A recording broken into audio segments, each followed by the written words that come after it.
ரீசெண்டாக ஒரு நியூஸ் கேள்விப்பட்டிருப்பீங்க. பாகிஸ்தான் ஹாக்கி டீம் வந்து ஆஸ்திரேலியாவுக்கு போயிருந்தப்போ வந்து அவங்ககிட்ட காசு இல்லாததுனால அவங்களுடைய பாத்திரங்கள் எல்லாம் அவங்களே கழுவுனாங்கன்னும், அவங்களுடைய ரூமில் வந்து பார்த்தீங்கன்னா அவங்களே சுத்தம் பண்ணாங்கன்னு ஒரு நியூஸ் கேள்விப்பட்டிருப்பீங்க. நான் ஒரு புகைப்படம் வந்து ஷேர் பண்ணியிருக்கேன் பாருங்கள். இந்த புகைப்படம் வந்து 2007-8 வாக்கில் எடுக்கப்பட்டது.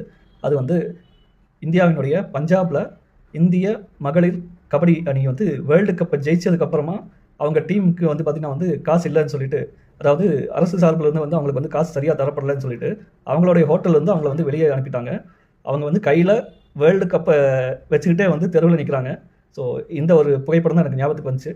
ஸோ இந்தியாவில் வந்து இப்போ வந்து ப்ரோ கபடி லீக்குங்கிற பேரில் வந்து நிறைய கபடியெலாம் வந்து டீம்லாம் ஃப்ரான்ச்சைஸ்லாம் வந்து இப்போ ஓரளவுக்கு வந்து ஃபேமஸ் ஆயிடுச்சு. பட் நம்ம எதெல்லாம் கடந்து வந்திருக்கோம் அப்படின்னு சொல்லி காட்டுறதுக்காக தான் இந்த புகைப்படம்.